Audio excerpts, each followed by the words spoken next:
Thank you so much for tuning back into my channel. This is Camille Nicole here, and this session that I'm doing every day, I will be posting about child custody.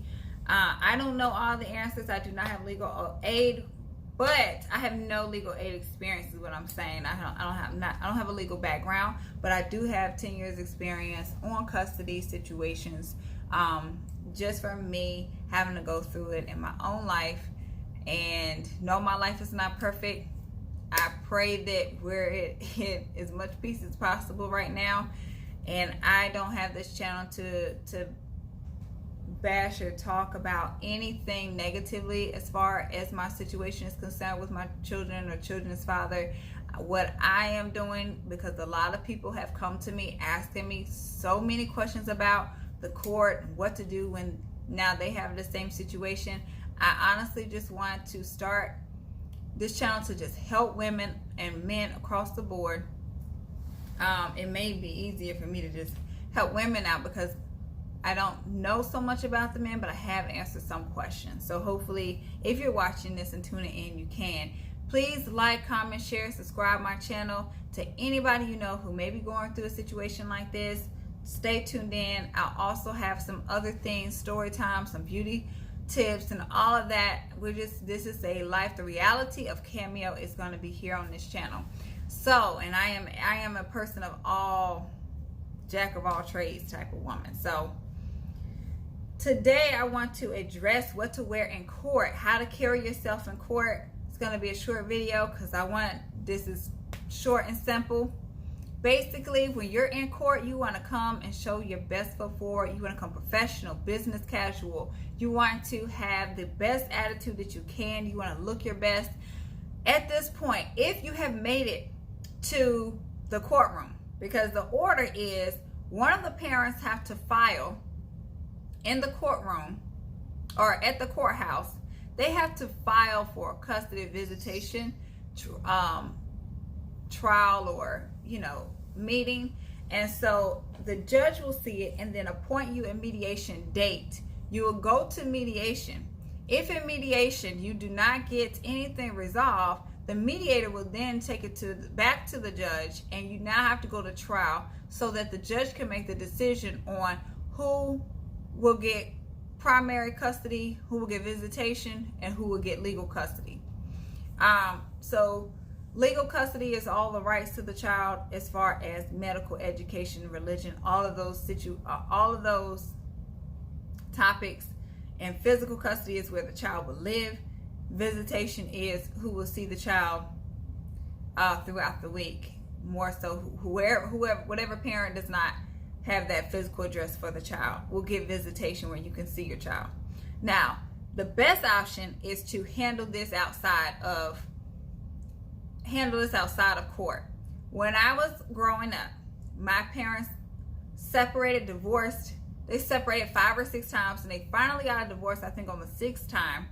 And after the divorce, my father could come around anytime he wanted to. We could go see our father anytime we wanted to. And to me, we grew up not even realizing the effect of a divorce. It did have an effect on us. I felt it.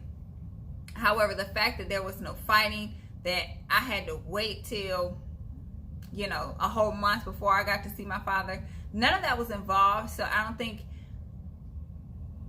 I didn't have as many issues as some other people may have had who were refused to see their other parent.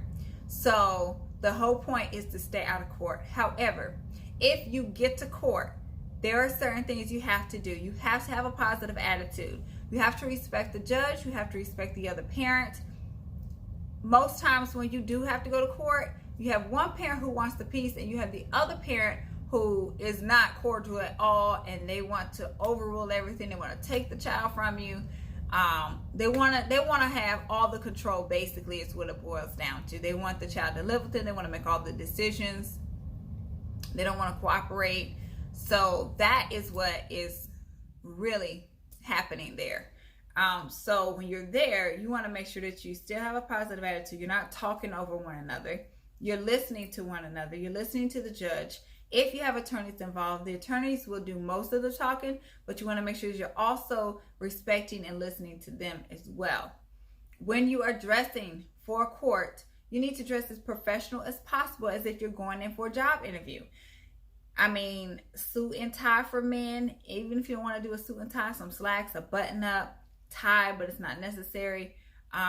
You know, clean cut shoes, clean haircut, face shaped up. You want to go in there looking like you're a fit parent. You know what you're talking about. You're professional, your business, that the child will be okay with you.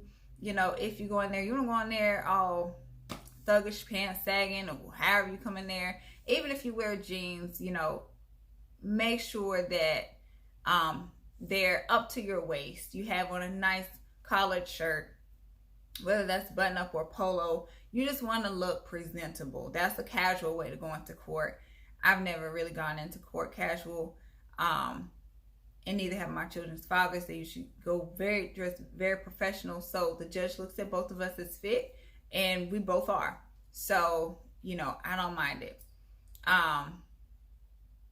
When you go as a female, you want to make sure that your dresses, your skirts aren't exactly like too skin tight, but, you know, fitted is fine. We all, you know, most of us beautifully shaped women, not most of us, all of us are beautiful shape, but we don't need to go out there and flaunt it in the courtroom. We don't need our 4 or 5 inch heels on. You know, if you have them, fine. But what I'm saying is, this is a place to show mental capacity, not your body. So cleavage should be covered up. Your bottom should be completely covered. Skirts and dresses nicely fitted, but not too over the top. Heels at a good length, 2 to 3 inches are good. When you get high, they're looking like, okay.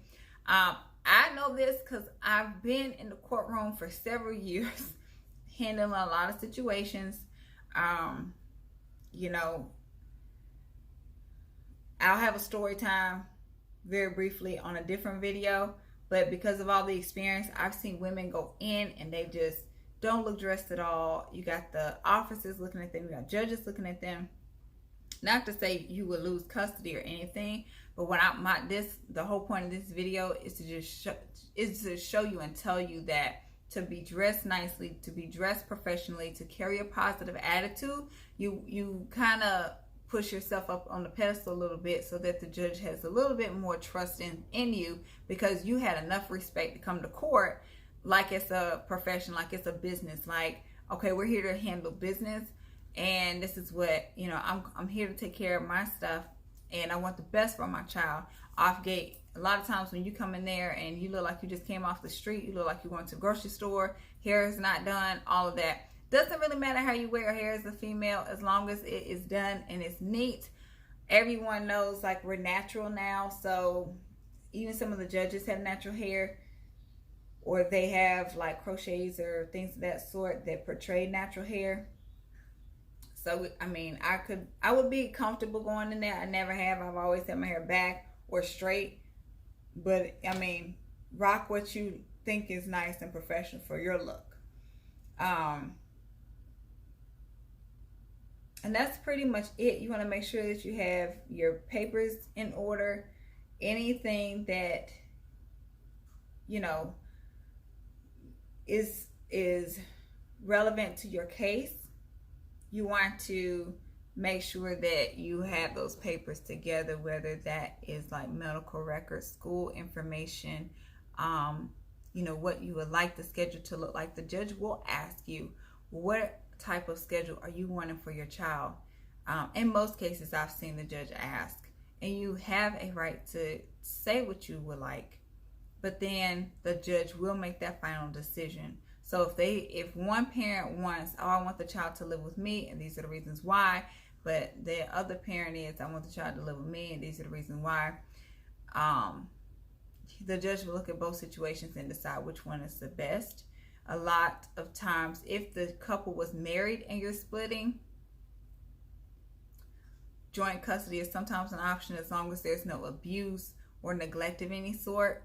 If you're not married, a lot of times when a child is born to a couple who is not married, physical custody automatically goes to the father. That is like a whole nother video, because there's some more that kind of goes into that, which is why I'm kind of slowing down my speech and what I want to say. So I want to be careful. I want you all to know, again, I do not have legal experience, but I do have a lot of in courthouse experience, and I've read up on a lot.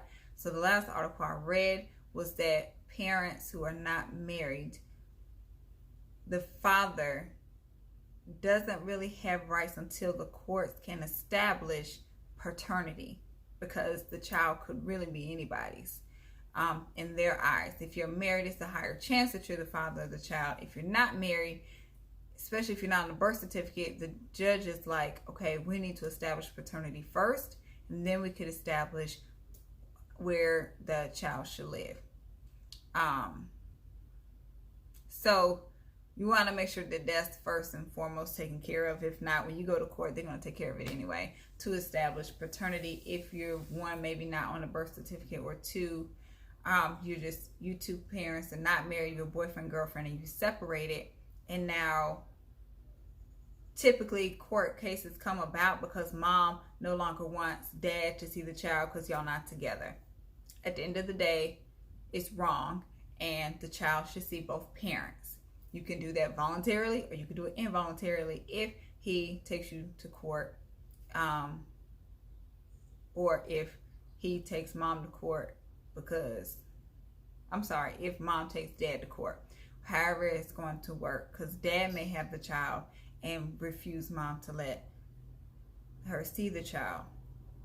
So at the end of the day, your new boyfriends and girlfriends have really nothing to do with the situation.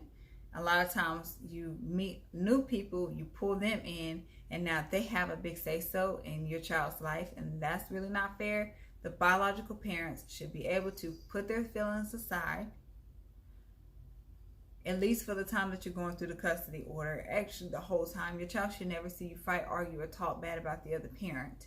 Put everything aside and really decide what's best for the child. And in the courtroom, you need to do it in a professional manner, looking nice and presentable so the judge can take you seriously, and that will help decide. That will help the judge make a better choice, instead of saying, oh, well, you can't get it together over there because you don't look nice, you keep talking out of order, and I don't like your attitude. The judge is paying attention to that, and you got to remember, if you go in there looking any kind of way and having any type of attitude, they're in charge of your child.